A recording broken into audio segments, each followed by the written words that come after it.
The TVWAN News is proudly brought to you by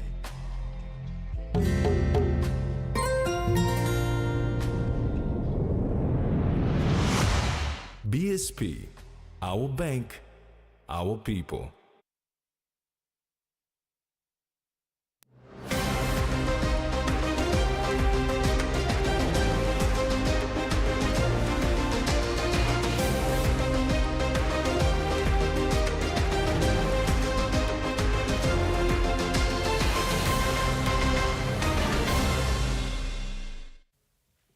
Hello, this is TVWAN News. Thanks for joining us.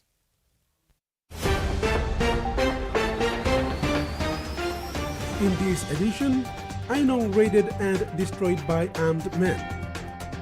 6 begin commercial rice farming training. And lay juniors to make international tennis team.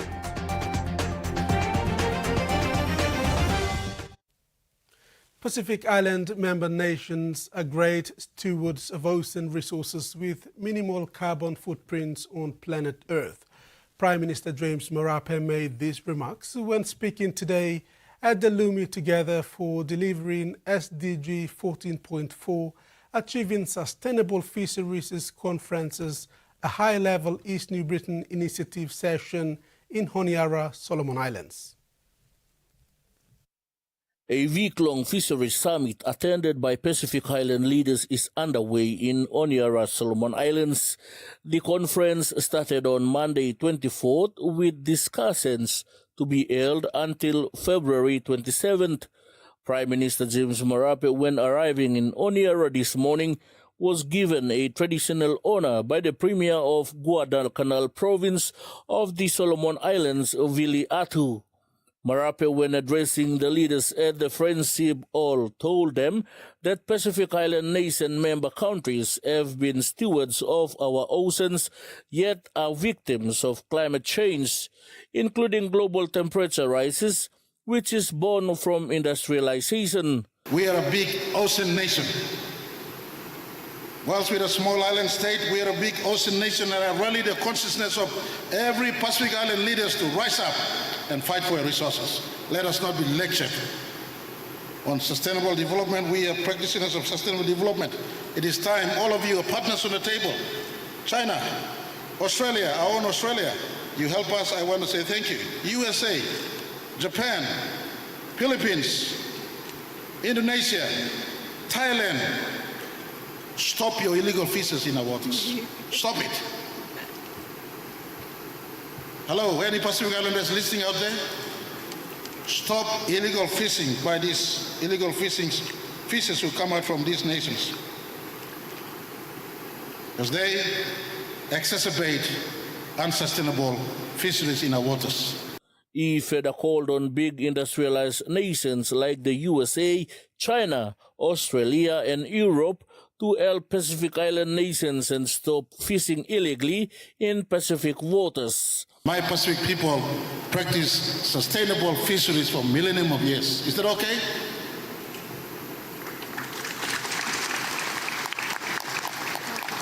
They practice sustainable fisheries. SDG 14 arrived in 2015.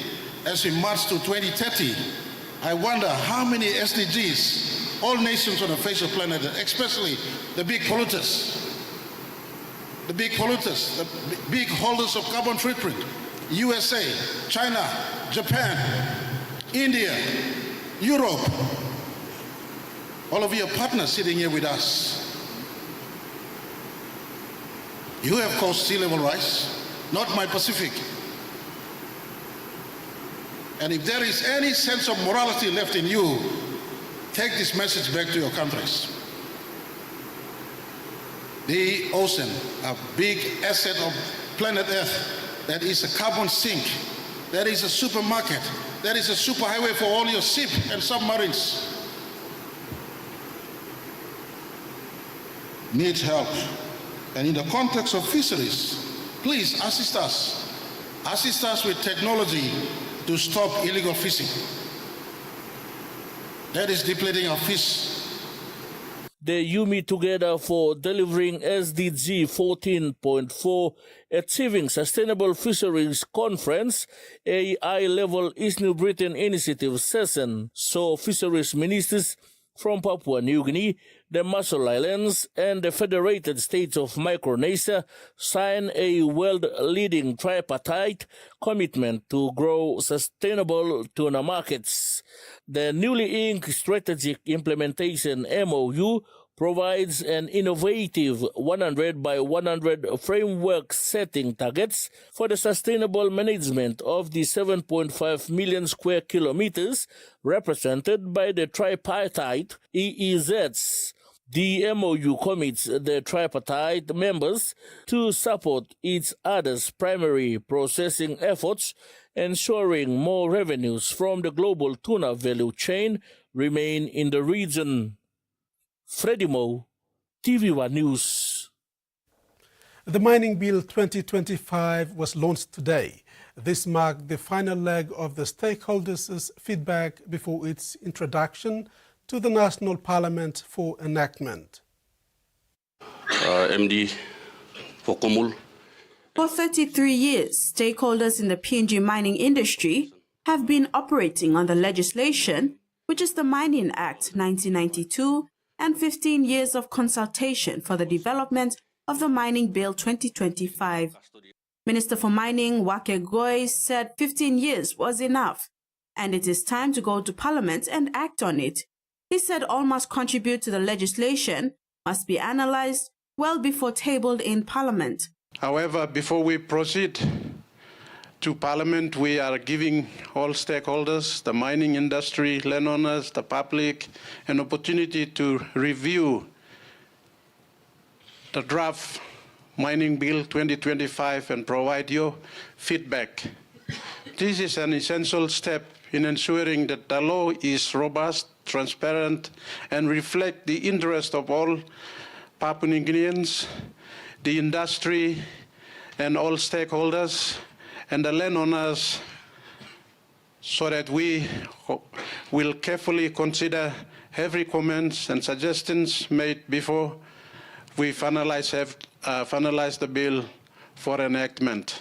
Managing Director for MRA encouraged stakeholders and those reviewing to have an open mind about the new bill, like the mechanical parts of the business, introduction to some form of social license fee in the law so mining project can look after community development agendas, mineral tendering, and more. When it comes to changing any laws, there must be good grounds for changing laws.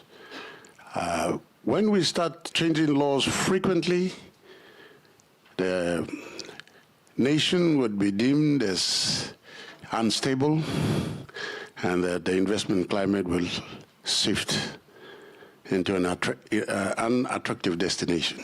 Minister shared that the new bill accompanies new concepts that will only ensure better regulations of the mining sector, but also guarantee that Papua New Guinea secures every resource. Mining Secretary Hiri reiterated the importance of changing the law to fit people's desires and give certainty to investors. We must change the law so the law suits our people's desires as well as give certainty to the investor to know exactly what what the government's intentions are. So when they come to invest, they know that this is what the government wants, this is how I'm going to deal with the government. Jasmine Rajak, TVWAN News. Kumul Petroleum Holdings has started seismic data collection in Gulf Province, marking a historic milestone in PNG's petroleum sector. KPHL's contractor Oilmin Holdings has spent months preparing, engaging landowners, constructing camps and drilling for explosive charges. Now, seismic data is being collected over 80 kilometers in the Barikewa and Kumu fields. The operation, supported by helicopters, employs over 300 local workers and aims to refine estimates of PNG's gas reserves. KPHL says the data will help determine the economic viability of developing these resources. Meanwhile, Oilmin and KPHL are also involved in small-scale community development in the area. KPHL says this work could unlock previous stranded gas fields, strengthening PNG's energy sector and economy. The countdown is on for the Hiri Moale Festival 2025, with 7 contestants confirmed for this year's Hiri Hanenamo pageant. The cultural event, which celebrates the rich traditions of the Motu Koita people, will take place on April 3rd to 6th in Port Moresby. The Hiri Moale Festival 2025 is set to enliven Port Moresby from April 3rd to April 6th, celebrating the rich cultural heritage of the Motu Koitabu people. This annual event commemorates the historic Hiri trading voyages, where seafaring Motuans journeyed aboard the Lakatoi, multi-hulled sailing canoes, to trade goods with neighboring regions. To date, 7 contestants have been confirmed, each representing their respective villages. The highlight of the Hiri Moale Festival is always featured around the Hiri Hanenamo platform. So this morning, ladies and gentlemen, we have 7 beautiful girls hailing from the coastal villages of Motu Koitabu in the Central Province. They will be introducing themselves this morning as Hanenamos representing their villages and their communities. 3 additional contestants are yet to be confirmed, with the final lineup to be announced soon. The Hiri Moale Festival 2025 will begin on April 3rd with the Gulf Province ceremony, followed by a float parade and motorcade through the city. On April 4th, an exclusive sponsors night at APEC House will host invited guests and feature the Hanenamo second judging event, where contestants will showcase their cultural knowledge and traditional attire. On April 5th, public festivities at Erakone Ila Beach will include traditional canoe races, cultural performances, and the arrival of the Hiri Lagatoi, symbolizing the historic trading voyages. The festival will conclude on April 6th with a grand finale at Sir Hubert Murray's Stadium, where the 2025 Hiri Hanenamo will be crowned. My message to all the Hanenamos that are here today, Bago Ada, Na Itaseneda, and we're not only showcasing our culture, but Hiri Moale Festival creates pathways for us. During this journey, you will realize that when you come in, you're a different person. Sometimes you're shy, you don't want to talk out, but throughout the sessions and workshops that we go through, you will stand out and know who you really are. This year's festival is sponsored by New Power Limited.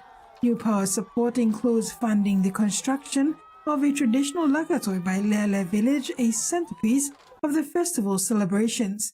The Hiri Moale Festival 2025 promises a vibrant and immersive experience, inviting locals and visitors to partake in the rich traditions and enduring spirit of the Motu Koitabu people. Carol Kidu Jr., TVWAN News. The people of Ainong in the remote Simbai local level government of Middle Ramu are appealing for police presence after their village was allegedly raided and destroyed by armed men. The group of men, numbering at over 20, descended on the Ward 1 village at around 10:30 p.m. on Wednesday, November 14th, 2024, and chased residents, looted 21 homes, and burnt 14 to the ground.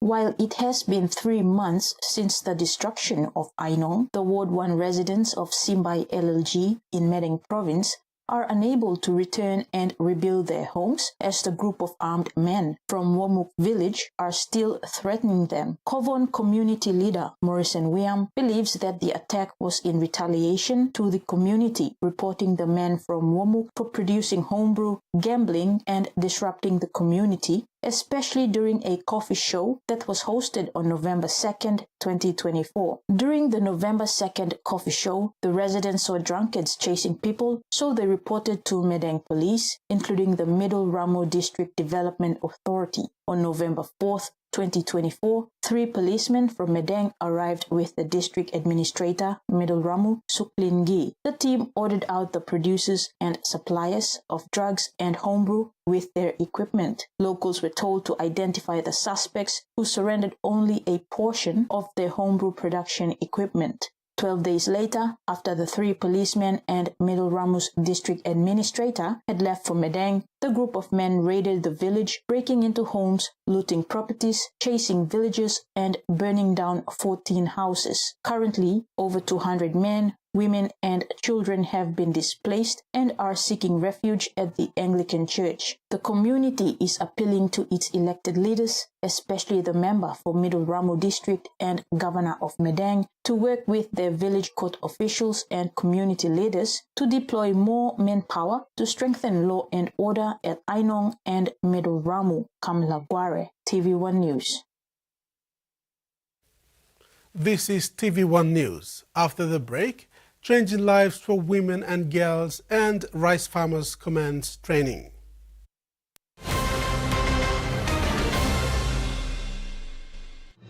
Experience a convenient and smarter way to do your banking with BSP Mobile Banking. You don't have to leave the office or your home to pay for bills. You can view your account balance, transfer funds, top up phone credits, or purchase EasyPay units wherever you are. Visit your BSP branch today to register now for BSP Mobile Banking. BSP Mobile Banking, the smarter way to bank. BSP, our bank, our people. Hiya, Mama. You wait then, but me add him special flavor. Put in more flavor, put in more taste. Magic kakaru, get up and big smile on face. Time for Kim chicken, a great kumutu. Sip, sip, da mumu, yes, magic on you. Magic, the taste P&G loves. Cold Pal Lemon. It's tough on stains and gentle on clothes. Cold Pal Lemon has a great lemon fragrance which brightens your clothes and gives that extra freshness that lasts all day long. Cold Pal Lemon, tough on stains, gentle on clothes with extra freshness. For Simon, life is simple. Dreams seem distant, yet hope remains.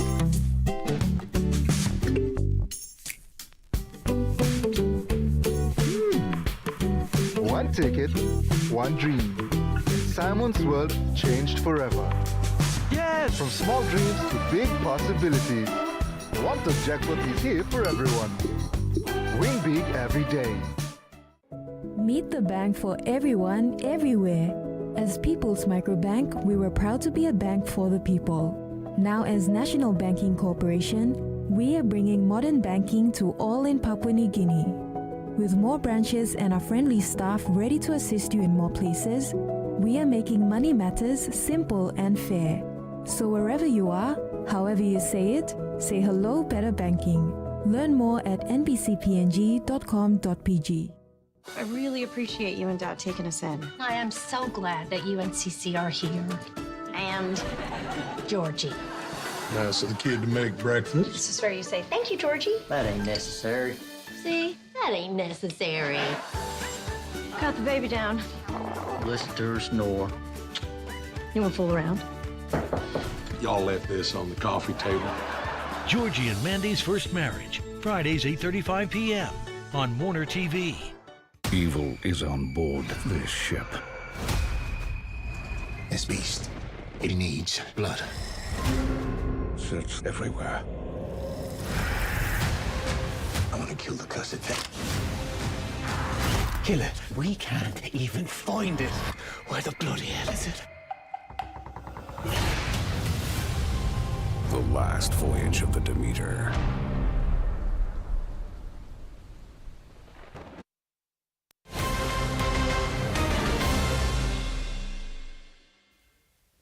Welcome back. A volunteer-driven initiative is changing lives for women and girls in Papua New Guinea. Mary Freedom Bags, founded by Australian nurse Gay Moale, provides reusable sanitary products to help women manage their health. Carol Kiddo Jr. with the report.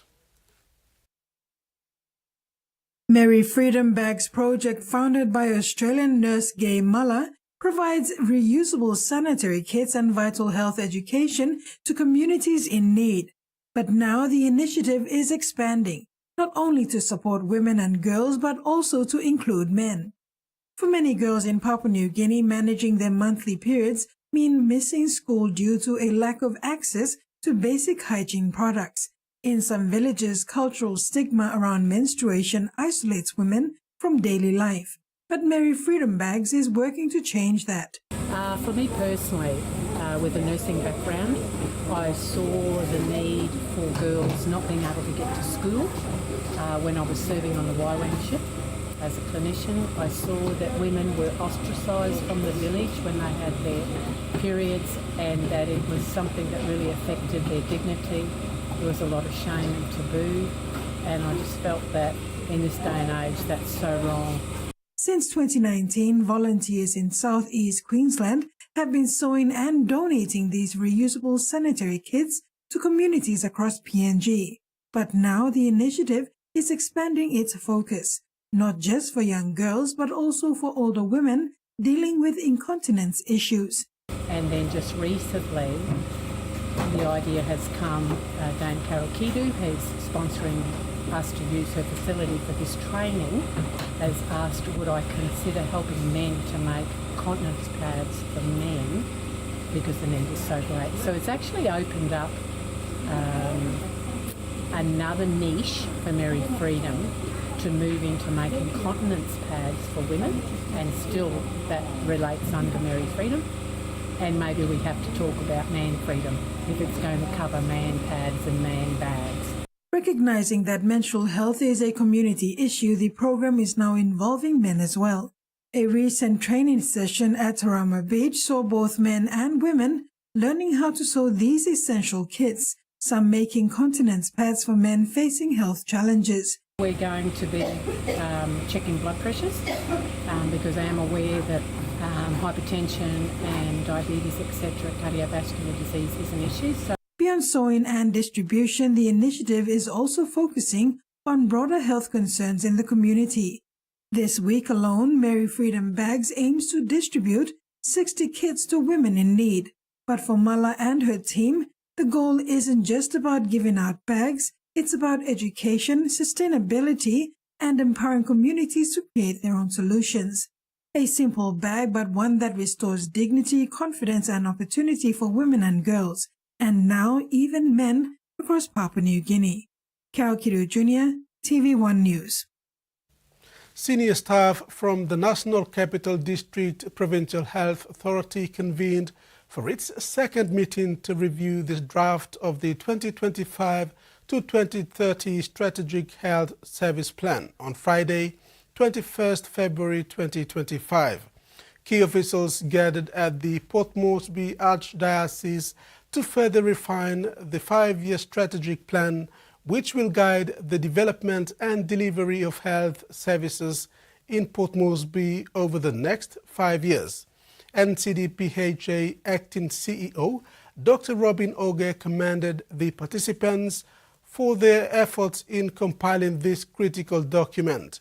He highlighted the importance of the planning process in shaping the future of the health services in the district and acknowledged the collective efforts involved in producing the plan. 6 model rice farmers have begun hands-on training to become commercial rice farmers through Trukai Industries' Smart Farmer Internship Program. These are the first batch of trainees and commence 3 months internship training at Trukai's Arab Farm in Lae, Marape Province. On the 27th of January, the first batch of interns commenced their 3-month training in Marape Province. The 24 model rice farmers will undergo this intense training this year, following other batches scheduled to follow in April, July, and October 2025. The 3 months program covers crop management and soil preparation, farm machinery operation and maintenance, efficient use of fertilizers, chemicals and irrigation systems, and seed production and post-harvest techniques. John Guy, president of the Makam Smart Farmers Association and a Trukai model rice farmer, is one of the 6 interns. He described the program as an eye-opener, adding that the program had broadened his understanding of rice farming. Trukai Industries Chief Executive Officer Alan Preston said the Smart Farmer Internship Program is the next stage in the company's broader Smart Farmer initiative. This aims to develop subsistence farmers' transition to semi-commercial and commercial rice farmers across Papua New Guinea. Jasmine Rajak, TVWAN News. Kutubu local level government President John Pipikila has taken a significant step to support local governance by distributing uniforms to councillors across various wards within the LLG. This initiative aims to foster a sense of unity and professionalism among the councillors who play crucial roles in representing their communities and addressing local issues. The councillors' uniform distribution not only enhances the visibility of councillors during their duties, but also promotes a sense of pride and responsibility in their roles as community leaders. By equipping councillors with standardized uniforms, President of Kutubu local level government John Pipikila aims to strengthen their identity and enhance their engagement with the constituents they serve. This initiative reflects a proactive approach to local governance in the Kutubu, emphasizing the importance of supporting elected representatives in carrying out their responsibilities effectively. President Kila acknowledged and thanked the Governor for Southern Islands, William Povey, for always supporting the councillors of Kutubu to address law and order issues in the province. It is hoped that such measures will lead to improved accountability and enhanced service delivery within the community.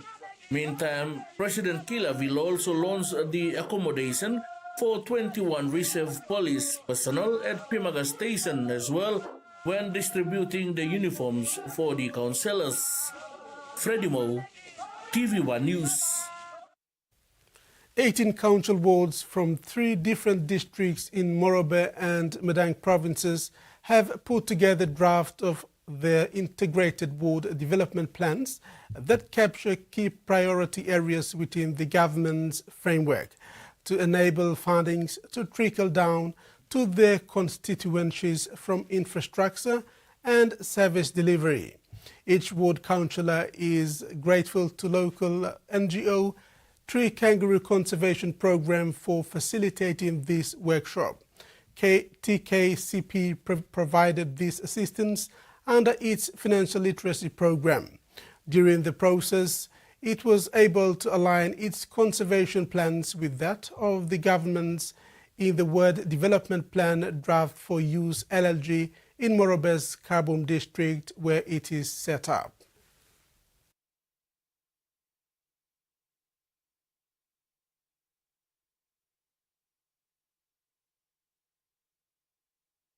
"18 ward councillors from Marape and Medang province are proud they have delivered draft development plans, setting the foundations of having the community development needs met. The Tree Kangaroo Conservation Program, established in the Use LLG of Kabum District, Marape Province, provided the technical support in drafting these ward plans, managing to include 3 wards in the Nayudo LLG of Rai Coast District, Medang Province. In Marape, they drafted 12 ward plans for Use LLG in Kabum and 3 ward plans for Wasu LLG in Tewai Siasi. The 18 ward councillors had to undergo a week's planning meeting in Leh to put together respective draft ward plans. TKCP facilitated the program under its financial literacy program. Funding for this bishop was provided by the International Union for Conservation of Nature through its Biodiversity Protection and Management Area program. The program partners with Youth LLG and its sister LLGs in Wasu and Nayudo. It promotes conservation effort that includes the livelihood of local communities and basic development needs in education, health and socio-economic activities like coffee and cocoa projects. Modi Pontillo, TKCP Associate Director, was thrilled to meet with the councillors and witness their progress. Why we want you to do that now is to help us, to prepare us for the next step. So you try. Now suppose you make him good and by giving me platintin long, how me can support him you? Lo make him next step. You struggle lo where I want him something, understand him, and by helping me plan. Lo find him Usat can come helping you me lo fill him in. Alright, so thank you. We've achieved our purpose. Modi reminded the councillors that their integrated ward development plan has to be completed in their ward areas in close consultation with their ward development committees, effecting the theme of strengthening community-based governance and management for Papua New Guinea's youth conservation area. She reminded them that service delivery and infrastructure is not part of TKCP's program priorities. Hence, the ward development plan in draft will assist to cater for these. Meantime, TYCSC District Administrator Sam Engam emphasized that partnership and proper consultation with the government is crucial in all of this planning. I am a proud man because long youth as all, youth LG na nation looks away long kabum. Long youth as all. Na world looks away osem igat bompla country and Papua New Guinea. I'm looking youth as all not I'm looking nation. Now you me over there. You make some benefits from this land that you may start long here. As long me long TYCSC. Me looking partnership and important. Mibla district got talk long by Mibla must have importance long all partners. So was planned you may work in line one time divine plan Papa. And by tomorrow by you will go on man very me or by celebrate.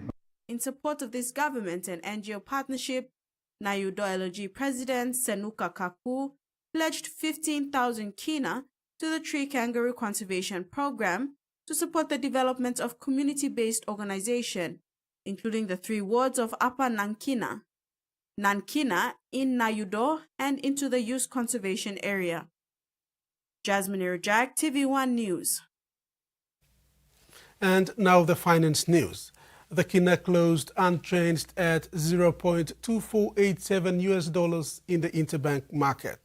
At Bank South Pacific, our kina was buying $0.2412 $0.3775 Australian dollars, $0.2230 euro, and 35.79 Japanese yen. Looking at commodity prices at New York close, all closed lower except copra and crude oil closed higher. And on the stock market, the Dow Jones closed higher, ASX closed lower, and all ordinaries closed lower as well. You're watching TV1 News. We'll have news from overseas when we return. Stay with us.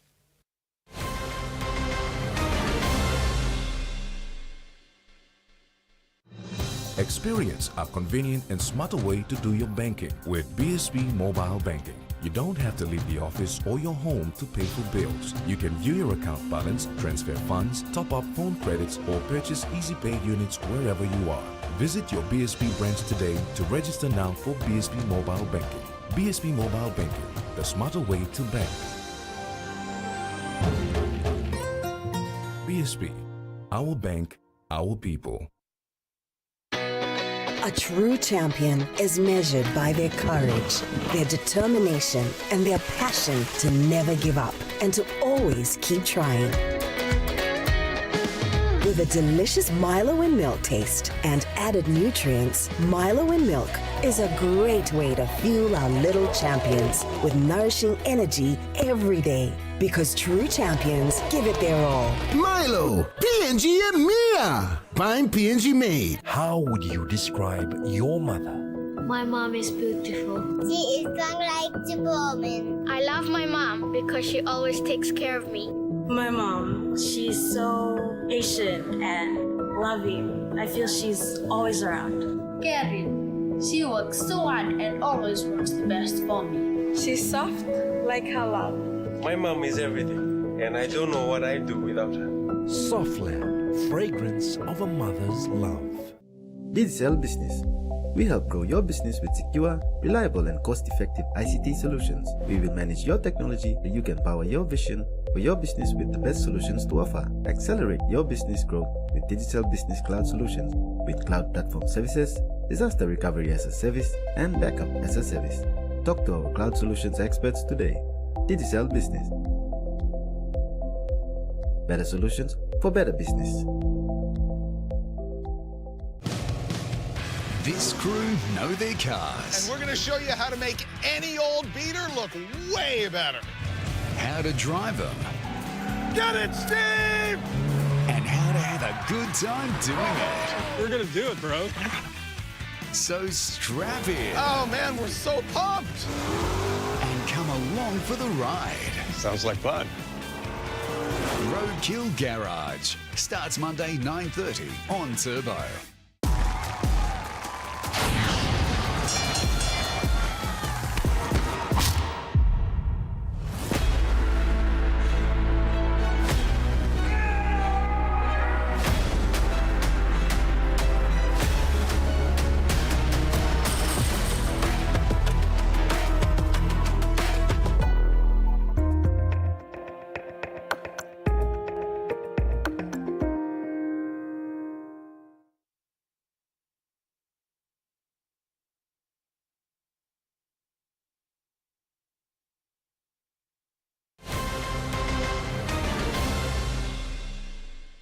Thanks for staying with us.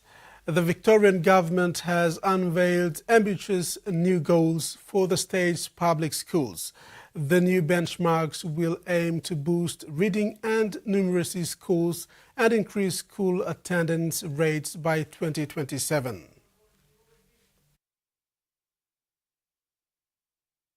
These students in Sydney's inner west are learning one of the most important lessons of their lives. Oh, beautiful. I love how you fix that up. How to read and write.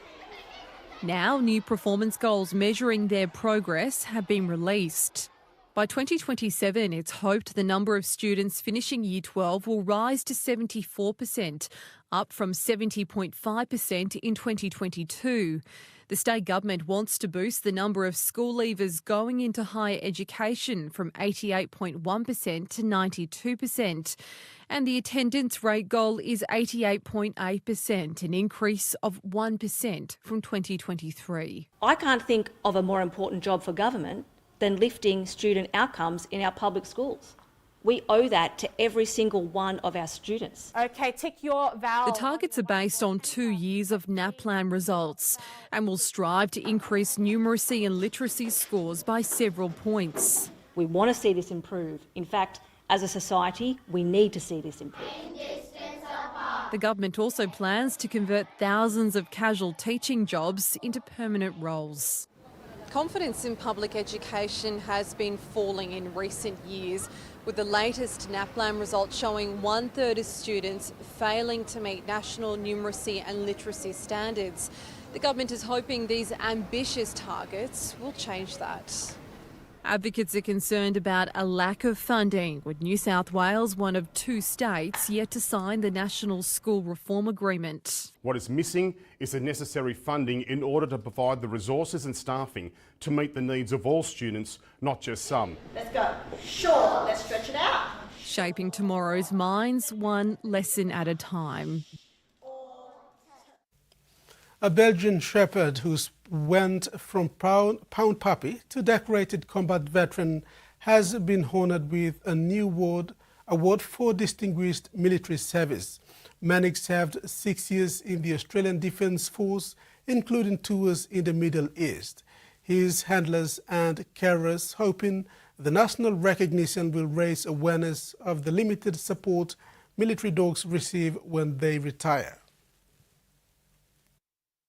Giving new meaning to man's best friend. He was in the Middle East and he was working with the Australian training teams and he supported multiple coalition forces. Belgian Malinois Mannix exact duties as a combat assault dog with the Special Operations 2nd Commando Regiment remained classified, as does his handler's identity. But those in the know believed his 6 years of service deserved a new decoration, the Australian Animal Distinguished Service Award. The recognition even more remarkable given Manic's humble beginnings. Manic started his life in the pound and he was destined for the Royal Australian Air Force, and he then was sold to the Australian Defence Force for $8. Today's ceremony naming Manic as the award's 2024 recipient, and retired military dog and cancer survivor Aslan the honoree for 2025, while eligibility could soon extend to all combat creatures great and small.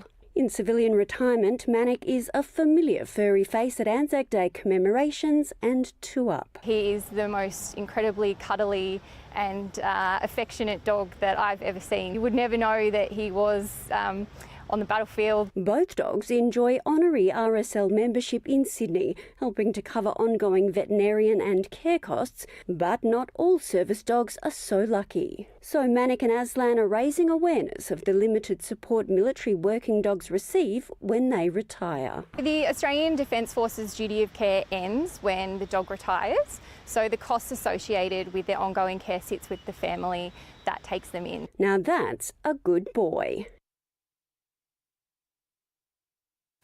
The state government has ruled out changing the age of criminal responsibility, meaning children as young as 10 will still be able to be charged with a criminal offence. The opposition has pushed against the move, saying youth crime has been on the rise. A teenage brawl that sent a shopping centre into lockdown. A group of teens trashing a supermarket. The opposition says it has data that shows youth crime is on the rise in South Australia. Last year, the youth courts being inundated with nearly 6,000 cases, which is nearly a 50% increase since 2021. Freedom of Information documents from the youth court show there were almost 4,700 matters lodged in 2019-20, growing to almost 5,800 last financial year. Offences range from theft and assault to the most common offence, breach of bail. We're seeing a return of crime rates back towards where they were before COVID. That's obviously meaning that we're having to find new ways that we can get more resources out onto the front line. SA Police have established a new Youth and Street Gangs Task Force, which merges other operations targeting gangs and repeat offenders. But the Police Commissioner told a parliamentary committee efforts to tackle youth crime have been working. I would argue that they are effective, and whilst we do see incidents of criminal activity from both groups of persons of interest, I would not say it is worse than it has ever been. Under current laws, children as young as 10 can be charged with a crime and be sentenced to youth detention. There's been a push from child and legal advocates to raise that age to 14. And while the government's own website says there's evidence to support doing it, today the Police Minister ruled it out. It's not something that's been actively considered by the state government. We are focused on taking those measures which are important to continue protecting the community. Mr Mulligan says while this government won't make the change, it may be something a future government considers. Australia's opposition leader Peter Dutton says he will fund a $9 billion injection into Medicare by cutting spending on the public service. The coalition has pledged to match Labor's major health announcement, but some doctors have cast doubt on whether it'll achieve its goal of boosting bulk billing rates to 90%. Longevity, whether a second term or a century. 80 for 100. Fantastic. You must still be there. Yeah, well, that's the plan. Health is the key. I'll get there. Good on you. And though both sides of politics are backing Labor's signature plan to boost bulk billing rates, they're unconvinced of each other's ability to deliver it. I think the doctors are right to be sceptical. He is on the record as saying there are too many free medical services.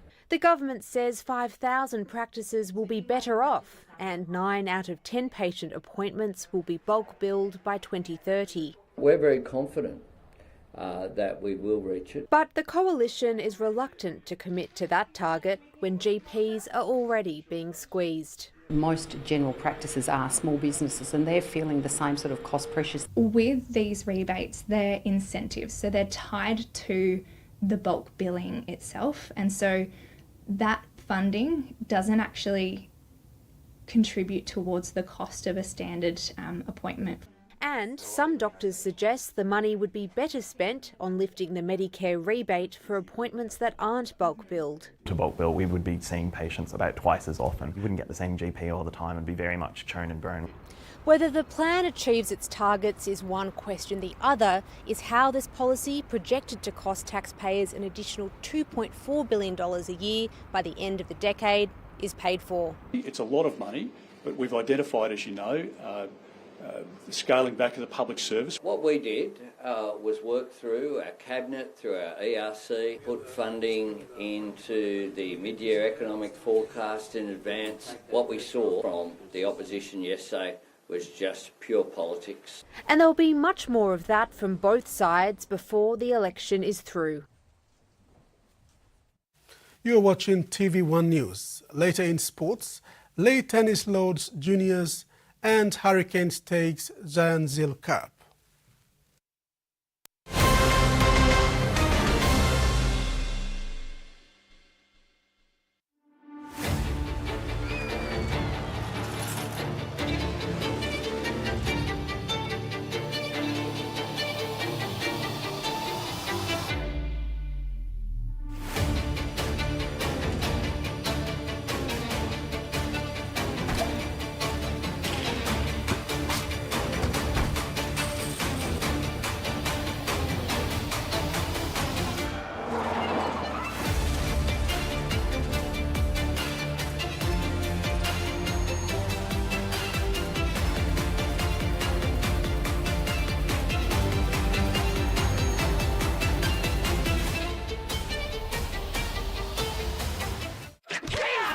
February. The best things come in dynamic duos. Wax on, wax off. From finding your mojo in the dojo. Pretty good, huh? To staying ahead of The Walking Dead. Choose a power move. Stronger. Together. It's twice the slice. Remember, balance. And double the rumble. It's safer. With these thrills and chills. You never go anywhere alone. Dynamic duos. Every night at 20:55. When the best blockbusters come alive. On Rock Action. You break the log like that? Don't know. Never been attacked by a tree. This month on HBO Family. I'm an it. Imaginary friend? It he bids to believe or they disappear. What's wrong with his feet? There's just a little thing he's gonna go and he'll grow out of it. Don't ask me to change, Paul, because I can't. Run! Let's go! So which are you, a thief or a hero? Oh my gosh! It's a small foot! It can't be true. I know what I saw, and I'm gonna prove it. This is the toughest industry in the world. It's a lot of money. It's an addiction. Watch out, watch out! Welcome to hell, boys. This is it. This is the most dangerous job in the bush. I was there when we notified the family. There is a chance that we might not come home. The Last Woodsman, Wednesday 7:30 on Discovery.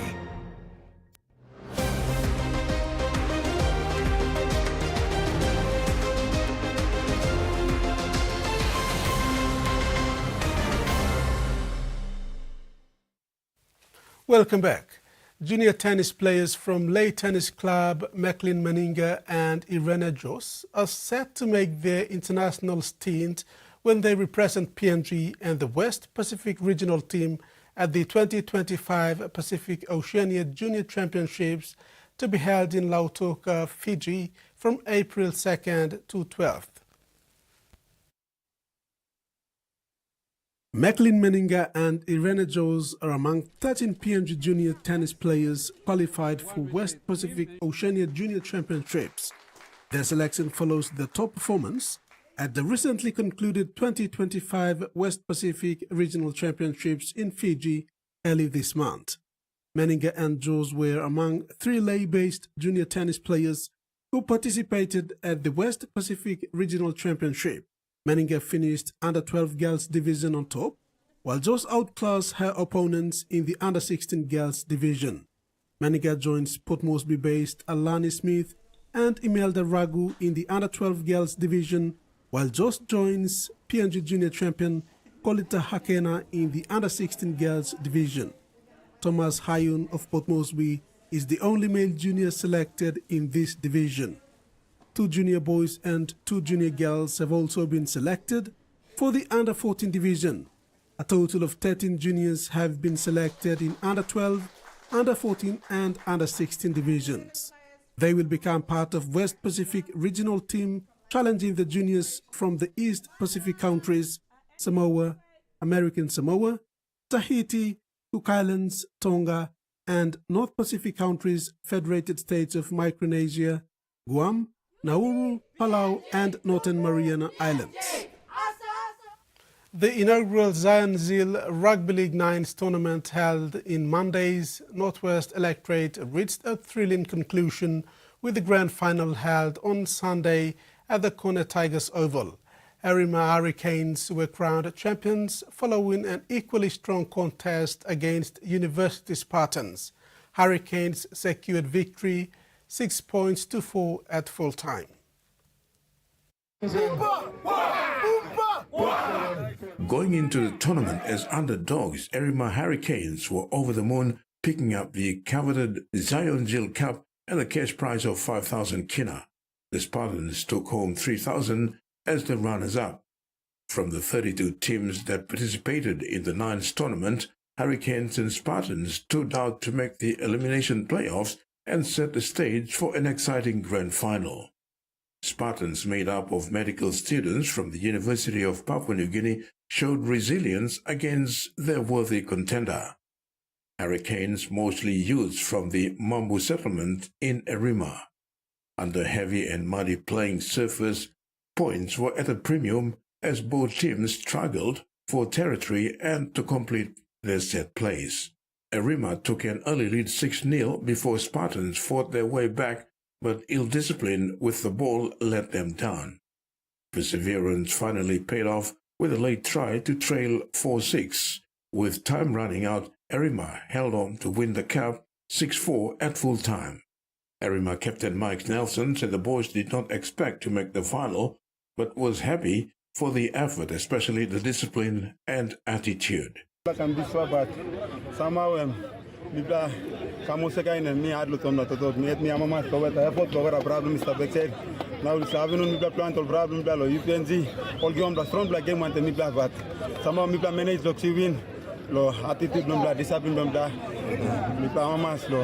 Abi trophy na mbasta.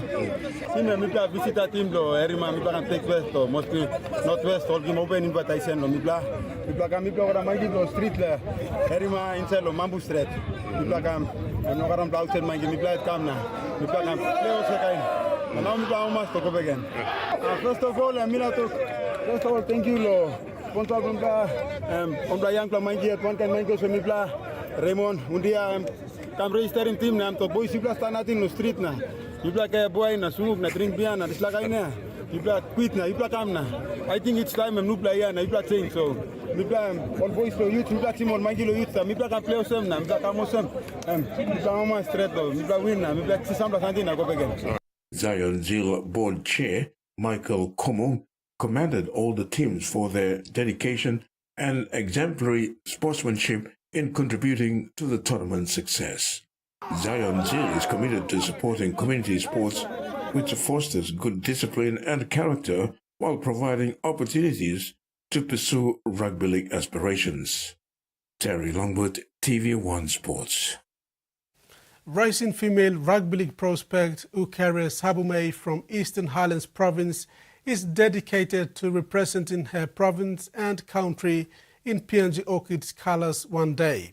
With the Sabume name being synonymous with rugby league, Ukere draws inspiration from her father, Uwe Sabume, a former Kumul coach who has instilled a passion and understanding of the game in her. At 17 years old and hailing from Ugaibena, Ukere participated in last year's Goroka NRL Beer Academy under-18 female team, which hosted the first ever PNG NRL Bid Schools Academy Championships at NSI. Her notable performance with the Goroka under-18 female side solidified her ambition to reach the highest level of rugby league. Ukere embraces her involvement with the PNG NRL Bid program, describing it as a valuable opportunity to aspire young girls. Since joining the academy, she has acquired new skills and insights into the sport, fostering development and strong character. I'm happy to join the academy. I'm good last trip. Nanti teenagers or young girls outside. All two tinti loka joining, but as for myself, I have the privilege to stand here and talk and meet an opportunity to young of us, young age to join in PNG NRL Bid Academy.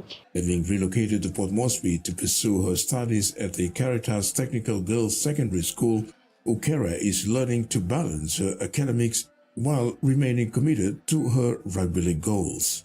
Her determination shines through as she acknowledges that only time will tell if she'll ultimately realize her dream of joining an NRL team. And if I put more effort and struggle and sacrifice, who knows, I will get selected into the NRL since PNC has taken part in it. Recognized as the best under-18 female player at last year's Academy tournament, Ukere is eager to develop and improve her game this year. When discussing the balance between education and sports, Ukere emphasizes the importance of time management, stating, "If you want to balance both, you need to manage your time wisely." Ukere credits her father as her source of inspiration. His guidance and advice on balancing school and rugby, along with promoting strong discipline at home, and have influenced her development on and off the field. To Ukere, her dad is not just a coach but an ultimate role model. My dad is my inspiration. My dad was the first PNG coach. Every time and advice, he always focused on school. But I'm just talking about him. If you want to become a better person in the future, you have to balance both. You don't need to go one side and the other side will be unbalanced. You have to balance both and you will become a better person in the future. So yeah, my dad is my big inspiration at all. Terry Longwood, TV1 Sports. PNG Rugby Football League Chief Executive Officer Stanley Honiara has been reappointed for a further 3 years. This announcement was made yesterday by PNG RFL Chairman Sandy Saka.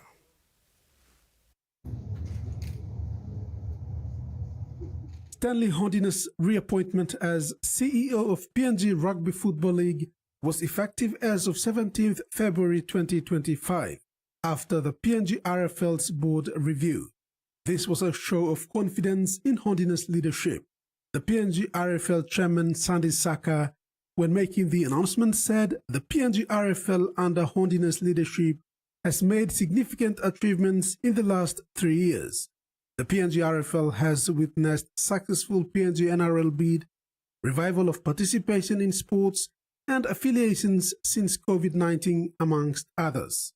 The PNG RFL, in a media statement, said Honiara has gone through the appraisal process and has necessary performance reviewed through his tenure. Honiara's reappointment was the reward for his commitment to the role. Saka said PNG RFL is confident in Honiara's leadership as he continues to lead the organization. Following his reappointment, Honiara said it is a huge responsibility and he will continue to do his best for the development and growth of the game, its players, officials, and the many volunteers within the country. As part of building the systems and processes, Honiara said PNG RFL aims to build on the vision of better people, better sport, and better nation, and this will only be possible with the workforce driven by better value. That's it for sports. Now the weather forecast.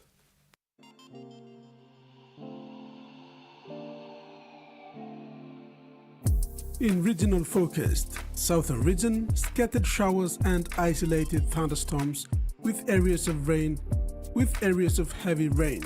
Port Moresby, mostly cloudy with rain showers.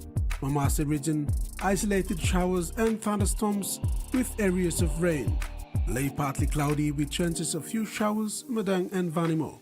Cloudy with chances of few showers. New Guinea Islands, scattered showers and thunderstorms with areas of rain. Lorengau, mostly cloudy with rain showers and possible thunderstorms. Kimbe, mostly cloudy with some rain, rain showers and possible thunderstorms. Islands, scattered showers and isolated thunderstorms with areas of rain. Mount Hagen, Bans, Kundiawa and Goroka, mostly cloudy with rain showers and possible thunderstorms. Ocean forecast, Coral Sea, seas rough to very rough over the eastern sector with west to southwest winds of 22 to 33 knots tending clockwise with winds gusting to 35 to 48 knots over the eastern sector. Solomon Sea, seas rough to very rough over the southeast sector with northwest winds of 23 to 33 knots, increasing to 35 to 48 knots over the southeast sector. Bismarck Sea, seas light to moderate with northwest winds of 10 to 20 knots. Pacific Ocean, seas light to moderate with northwest to northeast winds of 10 to 20 knots. Pacific Ocean, seas light to moderate with northwest to northeast winds of 10 to 20 knots. And coastal waters forecast. Waters of Sanitary Island to Cape Vogel and all Milne Bay Islands, seas 2 to 3 meters, rising to 4 meters along gale warning areas. Waters of New Ireland to East New Britain to Bougainville, seas 1 to 2 meters, rising to 3 meters over the warning areas.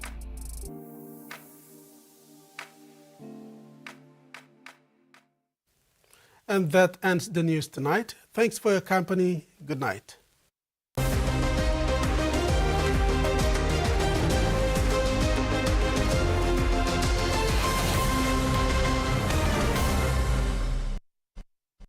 The TVWAN News was proudly brought to you by